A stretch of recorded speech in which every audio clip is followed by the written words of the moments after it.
Hi Rizvi dot அன்யாங் எல்லோரும் எப்படி இருக்கீங்க? நல்லா இருக்கீங்களா? ஸோ இன்றைக்கி நம்ம சேனலில் இன்றைக்கி நான் அப்படியே பார்க்க போகிறோன்னா OT7FF தான் வந்து பார்க்க போகிறோம். இந்த எஃப்எஃபோட title fraud 7 boys part 4. So போன பாட்டு யாருமே பார்க்கலன்னா போய் பார்த்துட்டு வந்துடுங்க, அப்போ தான் இந்த பாட்டு உங்களுக்கு வந்து புரியும். ஓகேவா? ஸோ புதுசாக நம்ம சேனலில் பார்க்குற ஆர்மேஸ்க்கு சப்ஸ்கிரைப் பண்ணிவிட்டு சப்போர்ட் பண்ணுங்கடா, அப்போ தான் நான் போகிற வீடியோ வரும், நீங்களும் வந்து கேட்டு என்ஜாய் பண்ணலாம். ஓகே, நம்ம டெலிகிராம் குரூப்பையும் ஃபாலோ பண்ணாதவங்க ஃபாலோ பண்ணிக்கோங்க. ஸோ நம்ம இன்ஸ்டாகிராமையும் ஃபாலோ பண்ணாதவங்க ஃபாலோ பண்ணிக்கோங்க. ஸோ நம்ம பேக்ரவுண்டில் சவுண்ட் ஏதாச்சும் கேட்டுச்சுன்னா நம்ம வீடியோவில் அதெல்லாம் அவாய்ட் பண்ணிவிட்டு என்னோடய வாய்ஸை மட்டும் நல்லா கேட்டுக்கோங்க. ஓகே, ஃபர்ஸ்ட் ஆஃப் ஆல் வந்து எல்லாருக்கும் வந்து ஒன்று சொல்லிக்கிறேன். என்னன்னா, நம்மளால சின்ன வீடியோ போட்டு ஸோ எப்பயாச்சும் தான் போடுறேன். என்னோடய சுச்சுவேஷன் நீங்கள் வந்து புரிஞ்சுப்பீங்கன்னு நினைக்கிறேன். ஏன்னா நிறைய ப்ராப்ளம் வீட்டில் வந்து போயிட்டுருக்கு. இதில் வந்து எஃப்எஃப்லாம் நான் வந்து எப்படி போடுறது, ஏதோ ஃப்ரீயாக இருக்கிற டைமில் வந்து நான் ஏதோ போடுறேன். ஓகேவாடா? அதனால் வந்து இன்ஸ்டாகிராமில் நிறைய பேர் மெசேஜ் பண்ணுறீங்க. சில மெசேஜை பார்க்க முடியுது, சில மெசேஜை பார்க்க முடியல. ஸோ மோஸ்ட்லி வந்து எல்லாருமே வந்து ஏன்க்கா நீங்கள் வீடியோவே போட மாட்டேங்கிறீங்க அப்படி தான் வந்து கேட்குறாங்க. கேட்டவங்களுக்குலாம் நான் பதில் சொல்லிட்டேன் ஏன் எதுன்னு சொல்லிட்டு. இருந்தாலும் வந்து உங்களுக்கெல்லாம் வந்து சில பேருக்கு வந்து தெரியாது இல்லையா, அதனால் நானும் வந்து சொல்லிடுறேன் என்ன ஏதுன்னு சொல்லிட்டு. ஸோ போன வருஷம் வந்து எனக்கு வந்து என்கேஜ்மெண்ட் ஆயிடுச்சு. இந்த வருஷத்தில் நெக்ஸ்ட் மந்த் மார்ச் மாதம் 9ஆம் தேதி எனக்கு வந்து மேரேஜ். அதான்டா, மற்றபடி எதுவும் இல்லை. நீங்கள் கேட்பீங்க என்னக்கா என்கேஜ்மெண்ட் ஆனதுக்கும் நீங்கள் வீடியோ போடாத இதுக்கும் நீங்கள் கேட்பீங்க என்னன்னா, இப்போ என்கேஜ்மெண்ட் ஆனதுலேருந்து இப்போ வரைக்கும் என்னை சுற்றி யாராச்சும் இருந்துக்கிட்டே இருக்காங்க. அதாங்க எனக்கு பிரச்சனையாக இருக்குது. அதனால தான் என்னால் வீடியோவே போட முடியல, போடவும் டைம் இல்லை. ஸோ அதனால் இப்போ வந்து என்னோடய மேரேஜ் வந்து முடியுதோ அப்போ தான் நான் வந்து ஃப்ரீயாக இருப்பேன், ரெகுலராக வந்து வீடியோவும் வரும். ஓகேவா? ஸோ நான் சொல்ல வேண்டியதெல்லாம் சொல்லிட்டேன்னு நினைக்கிறேன். ஆக்சுவலி இதான் என்னோடய ப்ராப்ளமே. இப்போ தான் கொஞ்சம் நிம்மதியாக இருக்குது உங்கள்கிட்டலாம் சொன்னது, ஏன்னா கேட்டுகிட்டே இருந்தீங்க. நான் வந்து சொல்லிட்டேன். ஓகேவா? இனிமேலாம் எதுவுமே பேச வேணாம், சேட்டாக வந்து வீடியோக்குள்ளே போயிடலாம். ஓகேவா? ஸோ போன பாட்டு இதோட முடிச்சிருந்தா அதில் வந்து கண்டினியூ பண்ணலாம். ஸோ போன பாட்டு எதோட முடிச்சிருப்போனா, ஜிமின் வந்து வித் 5 பாய்ஸ்கிட்டையும் ஒரு பிளானை பற்றி சொல்லிகிட்டு இருந்திருப்பாரு, சின்ன தவிர. ஸோ அதில் வந்து முடிச்சிருப்போம். இப்போ அதில் வந்து கண்டினியூ பண்ணலாம். இப்போது ஜின்னு தான் என்னது இது நம்மளை விட்டுட்டு அவங்க 6 பேரும் என்ன பேசிக்கிட்டு இருக்கானுங்க, அப்படின்னா பிளான் பண்ணுறானோ தெரியலையே. டே தயாங், ஜின்னாயாங், என்னடா 6 பேரை சேர்ந்து அப்படின்னா என்னை விட்டுட்டு பேசிக்கிட்டு இருக்கீங்க? ஐயோ அதெல்லாம் ஒன்றும் இல்லையாங், சும்மா தான் பேசிக்கிட்டு இருந்தோம் 6 பேரும். அப்படியா? இல்லையே, நான் வந்தனுமே டாபிக் வேறு மாதிரி பேசுகிறீங்க. என்னடா எதுவுமே சரியில்லையே. சச்சா ஐயாங், உங்களை விட்டுட்டு என்னைக்கு எது சொல்லாமல் செய்யாமல் இருந்திருக்கோம் சொல்லுங்கள். எது இருந்தாலும் உங்கள்கிட்ட சொல்லிட்டு தானே செய்கிறது. அதுவும் கரெக்டு தான். ஆனால் நீங்கள் 6 பேரும் இப்படி திருட்டு முழிக்கிறதே எனக்கு ஏதோ டவுட்டாக இருக்கே. அப்படின்னு ஏதாச்சும் பிளான் போட்டிருக்கீங்களா என்ன? ஆமாம் ஜின், நீ கெஸ் பண்ணது கரெக்டு தான். நாங்கள் 6 பேரை சேர்ந்து ஒரு பிளான் போட்டிருக்கோம். ஆனால் உனக்கு இப்போதைக்கு தெரிய வேணாம். என்ன ஆரம் சொல்கிற? ஏன் எனக்கு தெரிய வேணாம்? ஏன்னா அப்புறமா உனக்கே தெரியும் அப்படின்னு சொல்லிட்டு ஆரம் வந்து சொல்கிறாரு. ஜின்னும் சரி ஏதோ சொல்கிறீங்க, நான் இதுக்கு மேலே அது வேணால் கேட்கல அப்படின்னு சொல்லிட்டு அப்படியே ஃப்ரீயாக விட்டு வர்றாரு. இப்போ அப்படியே கொஞ்சம் டைம் ஸ்கிப் ஆகுது. இப்போ ஒரு நைட்டு ஒரு 10 o'clock அந்த மாதிரி ஒரு டைம். இப்போ ஜின்னு தான் அப்படியே ரூம்குள்ளே வந்து அப்படியே போகலான்னு பார்க்கும்போது இப்போ ஜெகி தான் அப்படியே ஜின்னோட கையை வந்து பிடிச்சிட்டு, டேய் இப்போ என்னடா உனக்கு பிரச்சனை? ஐயா வாங்க உங்கள்கிட்ட கொஞ்சம் தனியாக பேசணும். ஷோ டேய் தூக்கமாக வருதுடா, ஒயின் வேறு தனியாக இருப்பா, என்னை விட்டு நான் ரூம்குள்ளே போகணும். ஐயா இங்கே அதை விட்டு பெரிய மேட்ரு, வாங்க. விட மாட்டான் போல இருக்கே. சரி வரேன் அப்படின்னு சொல்லிட்டு ஜின்னை கையை பிடிச்சி அப்படியே ஜேகே வந்து இழுத்துட்டு போகிறான். இப்போது ஜேகே ஒரு ரூமுக்கு தான் வந்து இழுத்துட்டு போகிறாரு. அப்படியே போயிட்டு அப்படியே ஜின்னை அப்படியே நிற்க வைக்கிறாரு. ஜின்னுக்கு அப்படியே வாயெல்லாம் அடித்து போச்சு. அந்த ரூமே ஒரு மாதிரியா ஃபர்ஸ்ட் நைட் செட்டப்பில் தான் இருக்குது. டேய் என்னடா இது, இந்த டெக்கரேஷன்லாம் என் ரூமில் இருக்க வேண்டியது இல்லைடா, ஏன் இந்த ரூமில் இருக்கு? ஐயா அந்த ரூமில் நாங்கள் பண்ணலான்னு தான் பார்த்தோம், ஆனால் வந்து அந்த ரூமில் பண்ண முடியல, ஏன்னா ஒயன் இருந்தா, அதான் இந்த ரூமில் பண்ணிட்டான். ஆனால் யாங் இதில் ஒரு ட்விஸ்ட் இருக்குது. என்ன ட்விஸ்ட்டு? ஃபர்ஸ்ட் நைட்டு வந்து உங்களுக்கு இல்லை, எங்களுக்கு. என்னடா சொல்கிற? ஜின்னுக்கு அப்படி ஷாக் ஆகிட்டு இந்த விஷயத்தை கேட்டோன்னுமே, எனக்கு புரியல, அது எப்படி? இப்போ நீங்கள் யார் கூட இருக்க போகிறீங்க அப்படின்னு சொல்லிட்டு ஒரு மாதிரியா கன்ஃபியூஷனாக வந்து கேட்குறாரு. இப்போ ஜிமின், அயாங் வேறு யார் கூட, நம்ம ஐன் கூட தான் அப்படின்னு சொல்லிட்டு சொல்ல, டேய் என்ன விளாட்றியா? அது எப்படிரா ஒத்துப்பா? அது தெரியும் யாங், ஒத்துக்க மாட்டாதான். அதுக்கு தான் நாங்கள் 6 பேரும் ஒரு சேர்ந்து ஒரு பிளானே போட்டது. ஓ ஆமாம் யாங், பிளான் என்னன்னா, நீங்கள் ஒயினை எப்படியாச்சும் இந்த ரூமுக்கு நீங்கள் வந்து அழைச்சிட்டு வந்துடுங்க, ஓகேவா? அழைச்சிட்டு வந்துட்டு அவள் கேட்பா எதுக்கு இந்த ரூமுக்கு அப்படின்னு சொல்லிட்டு அந்த ரூமை விட்டுட்டு நீங்கள் எப்படிச்சும் சமாளித்து இந்த ரூமுக்கு அழைச்சிட்டு வந்துடுங்க. சரி, அழைச்சிட்டு வந்து நீங்களும் ஒயனும் ஒன்றா இருங்க. சரி, ஒன்றா இருந்து ஐயாங் சொல்லிக்கிறேன் ஃபஸ்ட்டு, நீங்கள் அப்புறமா கேளுங்க. சரி சொல்லுடா. நல்லா கேட்டுக்கோங்க, இதுதான் முக்கியமான கட்டம். சொல்லு. ஐயாங், நீங்கள் என்ன இருந்தாலும் நீங்களும் ஒயனும் அப்படி எப்படி இருக்கும்போது லைட் ஆஃப் பண்ணிட்டு தான் எல்லாமே பண்ணுவீங்க. ஆமாம், அதுக்கு என்னப்போ? அதான் யாங், நீங்கள் ஒயனோட ஃபஸ்ட்டு ரவுண்டை முடிங்க, அப்புறம் 6ஆம் யாங் வந்து செகண்ட் ரவுண்ட் முடிப்பார். என்னடா சொல்கிற? ஆமாம் யாங், நீங்கள் ஃபஸ்ட்டு ரவுண்ட், 6ஆம் யாங் செகண்ட் ரவுண்ட், ஜெயோக் தேர்ட் ரவுண்ட், சுகா வந்து 4th ரவுண்ட், அப்படியே மாற்றி 7 பேருமே ஒயின் கூட இருக்க போகிறோம். டேய் என்னடா விளாட்றியா? அது எப்படி 7 பேரும் ஒயின் கூட? சந்தேகம் வந்துடாதா? அது எப்படி அயங் வரும்? அதெல்லாம் வராது, இருட்டில் தானே பண்ணுறோம். அதுக்குன்னு யார் என்னன்னு கூடவா அவளுக்கு தெரியாது. இப்போ ஜெயோக் தான். டேய் அதெல்லாம் தெரியாதுடா, இருட்டில் எவன் எங்கே இருக்கணும்னு தெரியாது. இதில் சின்ன ஆரம் யாருன்னு அவளுக்கு தெரியவா போகுது சொல்லு? அதுவும் கரெக்டு தான். இப்போ சுகா தான். டேய் அது மட்டும் இல்லாமல் இந்த ரூம் உனக்கு என்னென்னு தெரியும்ல, இந்த ரூமில் சீக்ரெட் டோர் இருக்குது, அதனால தான் இந்த ரூமை நான் வந்து செலக்ட் பண்ணோம். அது மட்டும் இல்லாமல் ஒயனுக்கு ஒரு ரவுண்ட் போகும்போதும் ரொம்ப டயர்டாகிடுவா. அந்த கேப்பில் தான் நம்ம வந்து இடம் மாறுறோம். உங்களுக்கு புரியுதா இல்லையா?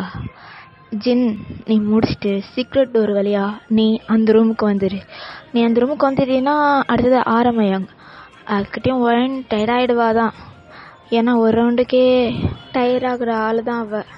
அதனால் அவளை பார்க்குறதுக்கு வாய்ப்பே கிடையாது நம்ம மாறுறது அப்படின்னு சொல்லிட்டு சுகா வந்து சொல்கிறாரு. இப்போ டேங் தான். ஓகே, ஸோ எல்லாருக்குமே வந்து புரிஞ்சிச்சுல்ல இந்த பிளான் அப்படின்னு சொல்லிட்டு டேங் வந்து கேட்க, ஸோ எல்லோரும் வந்து தலையாட்டுறாங்க. ஓகே, இப்போ ஜின், நீ எப்படியாச்சும் ஒயினா நீ என்ன பேசுவியோ ஒயின்கிட்ட அதெல்லாம் எங்களுக்கு தெரியாது. ஒயினா நீங்கள் இந்த ரூமுக்கு நீ அழைச்சிட்டு வர, அவ்வளோதான் அப்படின்னு சொல்லிட்டு ஸோ 6 பேரும் அப்படியே வந்து அந்த சீக்ரெட் வழியாக இன்னொரு ரூமுக்கு வந்து போயிடுறாங்க. இப்போ ஜின்னுக்கு தான் இவளை எப்படி சொல்லி இந்த ரூமுக்கு வள வைக்கன்னு தெரியலையே அப்படின்னு சொல்லிட்டு ஒரு மாதிரியே யோசிச்சுக்கிட்டே அப்படியே நிற்கிறாரு. எப்படியே கட் பண்ணிவிட்டு அப்படியே உங்ககிட்ட கட்டினா, நீங்கள் வந்து இப்போ தான் அழகாக வந்து ரெஷிஃப்லாம் ஆகிட்டு ஒரு ஒயிட் கலரில் ஒரு சாரியை வந்து கட்டிக்கிட்டு ஸோ பெட்டில் வந்து உட்காந்துருக்கீங்க ஜின்னுக்காக வெயிட் பண்ணிக்கிட்டு. அதுவும் சும்மா இல்லாமல் ஒரு மாதிரியே வெக்கப்பட்டுக்கிட்டு காலில் அப்படியே தரையில் வந்து கோலம்லாம் போட்டுக்கிட்டு ஒரு மாதிரி வெக்கப்பட்டுகிட்டே உட்காந்துருக்கீங்க. ஆனால் ஜின்னு வர மாதிரியே தெரில.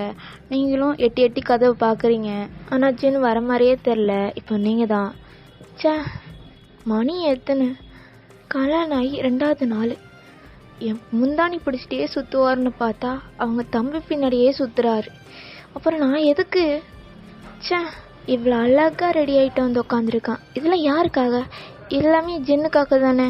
ஆனால் அவர் நான் ஒருத்தி இருக்கிறதே மறந்துட்டாரு. ஐயோ இவரை என்னத்தை தான் நான் பண்ணேன், ஐயோ அப்படின்னு சொல்லிட்டு ஒரு டென்ஷனாக ஒரு கோமா வந்து உட்காந்துருக்கீங்க. இப்போ வந்து ஜின்னு வந்து வராரு உள்ளார வந்து உங்களை பார்த்ததுமே அவ்வளோதான், அப்படியே சின்ன மனசுக்குள்ளே அப்படியே ரெக்க கட்டி பறக்க ஆரம்பிச்சிருச்சு. உங்களை பார்த்ததுமே ஜின்னு அப்படியே உங்களை தான் வந்து பார்த்துட்டு இருக்காரு. நீங்களும் ஜின்னை பார்க்குறத வந்து பார்க்குறீங்க. என்னது இது, ஏன் ஜின்னு இப்படி பார்க்குறாரு? ஒரு வேளை இந்த சாரீ நல்லா இல்லையா, நம்ம மேக்கப் போட்டதெல்லாம் நல்லா இல்லையா என்ன? ஜின் உங்களை தான். வயன், என்னாச்சு? எதுவுமே பேச மாட்டேங்கிறீங்க. ஏன், நான் நல்லா இல்லையா? உங்களுக்காக தான் இவ்வளோ அழகாக மேக்கப்லாம் பண்ணிவிட்டு இவ்வளோ சாரீலாம் கட்டிக்கிட்டு இருந்தேன். உங்களுக்கு பிடிக்கலையா என்ன? சேச்சே, நான் அப்படி ஏதாச்சும் சொன்னேனா? அப்போ ஏன் நீங்கள் ஒரு மாதிரியாக பார்த்தீங்க? அது உன் அழகில் மயங்கி பார்த்தேன். அப்போ நான் அழகாக இருக்கேனா? நான் எப்படி சொன்னேன் நீ அழகலைன்னு? சொல்லு, நீ எவ்வளோ அழகாக இருக்க தெரியுமா? இந்த அழகில் அந்த கிளியோபாட்ராவே உன்கிட்ட தோத்துருவா. அந்த அளவுக்கு நீ அழகாக இருக்க தெரியுமா? ஜின், நீங்கள் ஓவராக ஐஸ் வைக்காதீங்க. போதும் போதும், நீங்கள் வைக்கிற ஐஸில் நான் மெல்ட் ஆகிடுவோம் போல இருக்கு. பெரியவங்க சொல்லியிருக்காங்க, பொய் சொன்னாலும் பொருந்தி சொல்லணும்னு. நீங்கள் ரொம்ப தான் பொய் சொல்லிட்டு இருக்கீங்க. ஏய், நான் நிஜமாக தாண்டி சொல்கிறேன். நானும் பொய்லாம் சொல்லலை. நீ எவ்வளோ அழகாக இருக்கு தெரியுமா? அந்த நிலாவையும் ஒன்றையும் பக்கத்தில் வச்சு பார்த்தா அந்த நிலாவோட நீ தான் அழகுடி. ஐயோ ஜின், போதும் போதும், நீங்கள் ரொம்ப ஓவர ஐஸ் வைக்கிறீங்க. இதெல்லாம் கேட்டுட்டு என்னால் தாங்க முடியாது. இதோட நிறுத்திக்கோங்க. என்னால் கேட்டுட்டு இருக்க முடியல. ஷையாக ஆகுது. ஓ, மேடமுக்கு ஷையெல்லாம் ஆகுதா? அப்படி சொல்லிட்டு நீங்களும் ஜின்னும் அப்படியே ரொமான்ஸ் பண்ணிகிட்டு இருக்கீங்க. ஸோ அப்படியே வந்து கட் பண்ணிவிட்டு மற்ற 6 பாய்ஸ் கிட்ட பார்த்தா, ஐயோ இந்த ஜின் என்ன இன்னும் காணோம், என்ன தான் பண்ணுறான்? ஒயின் இந்த ரூம் கழிச்சிட்டு வர இவ்வளோ நேரமா? சே, இவன்ட்டு ஒரு வேலையை கொடுத்தா எதுவுமே பண்ண மாட்டேங்கிறானே இவ்வளோ சீக்கிரத்தில். ஐயோ ஆரம், ஏதாச்சும் பண்ணுங்க. வந்தானா இல்லையானு போய் பாருங்க ஆரம். சரிடா, போய் பார்க்குறேன். சுகா, கோவப்படாத. சரி, என்ன பண்ணுறது, எல்லாம் என் நேரம். ஜின்னு என்னை புலம்ப விட்டுட்டான். சுகா, உன்னையும் மட்டுமா? எல்லாரும் இருந்தாலும் புலம்ப விட்டுட்டான். சரி, நான் என்னென்ன போய் பார்த்துட்டு வரேன். போய் பாடுறா ஜிமின். நீயாச்சும் போய் பார்த்துட்டு என்ன ஏதுன்னு சொல்லிட்டு வந்து சீக்கிரமாக என்கிட்ட வந்து சொல்லு. சரி சுகா, நான் பார்த்துட்டு வந்து சொல்கிறேன். சரியா? சீக்கிரம் போடா. அப்படின்னு சொல்லிட்டு ஜிமின் வந்து சுகாட்ட சொல்லிட்டு அந்த ரூம் விட்டு வந்து வெளில வராரு. ஸோ வெளில வந்துட்டு நீங்கள் இருக்கிற ரூமுக்கு தான் வந்து ஜிமின் வந்து போகிறாரு. ஆனால் அந்த ரூம் வந்து க்ளோஸில் கிடையாது, ஓப்பனில் தான் இருக்குது. ஜிம் வந்து அப்படியே எட்டி பார்க்குற அந்த ரூமில் நீங்களும் ஜின் அப்படியே கிஸ் பண்ணிக்கிட்டு இருக்கீங்க. இது ஜிமின் வந்து பார்த்துட்டு, அட்டா பாவி, உங்ககிட்ட என்ன சொன்னா? இவன் என்ன பண்ணுறான்? ஐயோ ஜின், வாயை வச்சு உரியாத, ஐயோ கடவுளே அப்படின்னு சொல்லிட்டு ஜிமின் வந்து உங்கள் 2 பேரையும் பார்த்துட்டு அப்படியே புலம்பிக்கிட்டு இருக்காரு. நீங்களும் அப்படியே ஜின்னும் அப்படியே பயங்கரமாக வந்து கிஸ் பண்ணிகிட்டு இருக்கீங்க. ஜின் கொஞ்சம் ஒய்டாக தான் போயிட்டுருக்காரு. ஜிமினுக்கு பொறுக்க முடியல. வந்த வேலையே மறந்துட்டு குமாரே அப்படி தான் நிற்கிறான் ஜிமின். இப்போ ஏதாச்சும் பண்ணி ஆகணும் அப்படின்னு சொல்லிட்டு ஜிமின், இப்போ நீங்கள் தான் ஜிமினை பார்த்துட்டு, என்னங்க உங்கள் தம்பி ஜிமின். ஐயோ இவனா? ஐயோ வந்த வேலையை மறந்துட்டேனே ஜின்னு அப்படின்னு சொல்லிட்டு ஜின்னு வந்து ஜிமினை பார்க்க, இப்போ ஜிமின் தான், எதாக இருந்தாலும் கதவை சாத்திட்டு பண்ணுங்க, ஓகேவா? கதவு ஓப்பனில் இருக்குது, யாராக இருந்தாலும் பார்க்க தான் செய்வாங்க அப்படின்னு சொல்லிட்டு ஜிமின் வந்து சொல்கிறாரு. அதுவும் ஜின்னை பார்த்து முறைச்சிக்கிட்டே அப்படியே ஜிமின் சொல்லிவிட்டு அப்படியே அந்தாண்ட ரூமுக்கு வந்து போயிடுறாரு. இப்போ ஜின்னு அப்படியே டோர் அப்படியே லாக் பண்ணிவிட்டு நேராக அவங்கக்கிட்ட தான் வராரு. இப்போ நீங்கள் என்னங்க இது, உங்கள் தம்பி இப்படி இருக்காரு, கொஞ்சம் கூட அறிவே இல்லை. ஒரு ஹஸ்பண்ட் அண்ட் ஒய்ஃப்குள்ளே இப்படிலாம் நடக்கிறது சகஜம். இவர் கண்டுக்காமல் போவாரா? அதை விட்டுட்டு டிஸ்டர்ப் பண்ணிட்டாரு. நம்ம என்ன அப்படியே கிஸ் பண்ணிட்டு வா நிற்க போகிறோம்? நம்ம கதை சாத்து தானே போகிறோம். ஐயோ எனக்கு அப்படியே ஒயன் கூல். அவன் நம்ம நல்லதுக்கு தானே சொன்னான், நம்ம மேலே தாண்டி தப்பு. நான் தான் கதவை லாக் பண்ணியிருக்கணும். ரூம்குள்ளார வரும்போதே நான் தான் டோர் ஓப்பன்லேயே வச்சுட்டு வந்துட்டேன். அதான் இப்போ லாக் பண்ணிட்டேனே. விடு, என் தம்பி சொன்னதில் தப்பு இல்லை, நீ கோவப்படாத, ஃப்ரீயாக விடு அப்படின்னு சொல்லிட்டு ஜின்னு வந்து சொல்கிறாரு. உங்களுக்கு மூடே அப்செட் ஆகிடுச்சு, ஒரு மாதிரி ஆகிட்டு. ஃபர்ஸ்ட் ஆஃப் ஆல் பாய்ஸ் வந்து நம்ம உங்கள் வீட்டுக்குள்ளே வந்தோடனே உங்களுக்கு பிடிக்கவே இல்லை. ஏதோ ஓகே, நம்ம ஹஸ்பண்டோட பிரதர் ஆச்சே அப்படின்னு சொல்லிட்டு சிரித்து பேசிகிட்டு இருந்திருப்பீங்க. இப்போ உங்களுக்கு எப்போடா இவங்க 6 பேர் வீட்டை விட்டு வெளில போவாங்க அப்படி தான் இருக்குது. இருந்தாலும் அது வந்து மனசுக்குள்ளாரையே வச்சுக்கிட்டு வெளில காட்டாமல் அவங்கள்ட்ட சிரித்து பேசிகிட்டு இருக்கீங்க. நீங்கள் ஜின்னுக்கிட்டேயும் சொல்லலாம், ஆனால் ஜின்னு வந்து தப்பாக நினச்சிப்பாரோ அப்படின்னு சொல்லிட்டு நீங்கள் ஜின்னுக்கிட்ட சொல்லவே மாட்டேங்கிறீங்க. ஓகேடா, ஸோ இதோட இந்த பார்ட் வந்து முடியுது. நெக்ஸ்ட் பார்ட்டில் வந்து நீங்கள் ஹெட்ஃபோன் போட்டுக்கிற மாதிரி இருக்கும். ஏன்னா 18+ கண்டென்ட் வரும். அதனால் வந்து ஏன் நான் வந்து 18+ கண்டென்ட் சொல்லலைன்னா நான் இன்னும் வந்து ப்ரிப்பேர் ஆகலை, அதான் வந்து சொல்லலை. ஸோ டைம் வேணும். நீங்கள் கேட்பீங்க இதுக்கு லமக்கா ப்ரிப்பேர் ஆகுவாங்க அப்படின்னு சொல்லிட்டு கேட்பீங்க. ஏன்னா எனக்கு வேணும், எனக்கு நான் ப்ரிப்பேர் ஆகிக்கணும். அதுதான் அப்போ தான் என்னால் வந்து சொல்ல முடியும், பேச முடியும்னால. ஓகேவா, என்னோடய கஷ்டம் எனக்கு மட்டும்தான்ப்பா தெரியுமேவே, சொல்லவே முடியாது. ஓகே, ஸோ இதோட வந்து நான் முடிச்சுக்கலாம். பேச வேணாம். நம்ம டெலிகிராம் குரூப்பையும் நம்ம இன்ஸ்டாகிராமையும் ஃபாலோ பண்ணாதவங்க ஃபாலோ பண்ணி ஜாயின் பண்ணிக்கோங்க. ஓகேவா, so love you all, bye.